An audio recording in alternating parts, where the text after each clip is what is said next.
사람이 사람을 찾습니다. People find people. 찰스 프라이스. 요한복음 1장을 저 프라이스가 쭉 읽어 내려가다가 발견한 것은 찾는다, find라는 단어입니다. 40절 안드레가 먼저 예수님을 발견하고 쫓았고 41절 그래서 안드레는 시몬에게 메시아를 찾았다 라고 말합니다. 43절 또 예수님은 갈릴리로 떠나시다가 빌립을 찾았고 나를 따르라고 하셨죠.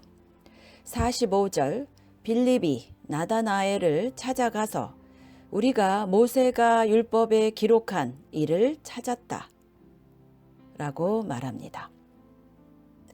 정리하면 사람들은 예수님을 찾습니다.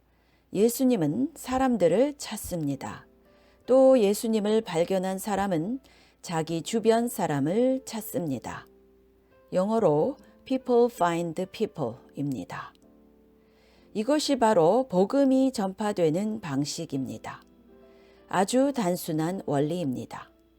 내가 먼저 예수님을 그리스도로 발견해야 합니다.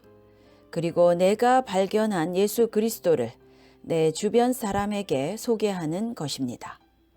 마치 교통사고나 큰 질병에서 치료받음을 경험한 사람은 가만히 있을 수가 없어서 계속 주위 사람들에게 자기 간증을 나누듯이 예수 그리스도를 만나서 크러쉬된, 충격받은 사람들은 반드시 자기 주변 사람들에게 예수님을 소개하게 되어 있습니다. 지난 주일 2부 예배가 마친 후였습니다.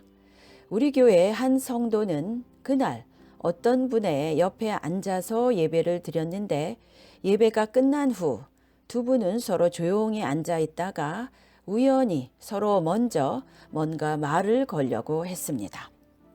그 성도가 먼저 말을 꺼냈습니다. 당신은 크리스찬이세요? 아닌데요. 예배에 나오신 김에 예수님을 구주로 영접하지 않으시겠어요? 네, 그러죠. 그래서 두 사람은 그 자리에서 함께 영접 기도를 드린 후에 그때 예수님을 영접한 새 신자는 그 이후로 예수님께 자기 삶을 드리기로 했다고 합니다. 우리 성도님이 저 프라이스에게 나누어 준 내용입니다. 어쨌든 저는 기분이 좋았습니다. 안드레가 시몬에게 예수님을 소개한 것처럼 빌립이 나다니엘에게 예수님을 소개한 것처럼요. 또 다른 분의 간증입니다. 이 성도님이 보니까 주일낮 예배 시간에 혼자 앉은 여자분이 있었는데 하나님이 전도하라고 하심을 느끼고 그 여자분을 전도했다고 하더군요. 제가 기분이 좋았던 이유는 지난 주일낮 예배 시간에 두 분이 하나님께 돌아와서가 아닙니다. 물론 이것도 대단히 기쁜 일이지만요. 제가 그 얘기를 듣고 흥분하고 들떴던 이유는 이곳에 모인 성도님들 가운데 잃어버린 영혼에 대한 관심을 가진 분이 많다는 이유 때문이었습니다. 위에서 간증한 두 분이 그런 분들이었습니다. 누구를 찾아야 할지를 늘 민감하게 하나님께 묻는 분들이 계신다는 것입니다. 저는 그 두 분의 간증만 소개해 드렸습니다만 알려지지 않은 비슷한 간증이 여러분 가운데 더 있을 것이라고 봅니다. 이렇게 주일날 우리 교회에서 베드로를 예수님께 소개한 안드레, 나다나엘을 예수님께 소개한 빌립의 역사가 계속 일어나는 것은 정말 흥분되는 일입니다. 물론 나중에 베드로와 나다나엘도 똑같은 일, 예수님을 사람들에게 소개하는 일을 계속했습니다. 이것이 바로 복음이 전파되는 방식입니다. 개인 전도는 사실 성도의 삶에서 가장 부담되는 부분입니다. 저는 여기서 여러분께 너무 스트레스를 받지 말라는 것입니다. 개인 전도는 마치 마케팅 방식으로 상대를 설득하는 것이 아닙니다. 또는 의무감에 의해서 마지못해 하는 것도 아닙니다. 그냥 자기가 만난 예수를 자기가 매일 교제하는 예수를 자연스럽게 속에 간증하는 것입니다. 내가 예수님과 깊이 교제해 보니까 이렇더라. 내가 예수님을 깊이 사랑해 보니까 이렇더라. 내가 예수님을 더 많이 알고 신뢰하고 체험해 보니까 이렇더라. 그 얘기를 주변 사람에게 해주는 것입니다. 물론 그러려면 먼저 예수님을 깊이 알고 평소에 치밀하게 교제해야 되겠죠. 여기서 진심에서 우러나온 말이 상대방에게 강한 설득력을 준다는 것입니다. 물론 이 순간에 하늘에서 성령님이 초자연적으로 역사하시겠지만요. 안드레 빌립은 신학과 대속의 의미를 자세하게 설명하지 않았습니다. 그저 메시아를 발견했으니 와서 만나보라고 연결해 주었죠. 찰스 프라이스가 어제 오타와에 가서 초청 설교를 하고 돌아왔습니다. 설교 후에 청중들 가운데 한 분이 제게 말을 걸어 왔습니다. 제가 몇 년 전에 목사님께 편지를 썼었습니다. 이런저런 내용을 썼었는데 저를 기억하시는지요?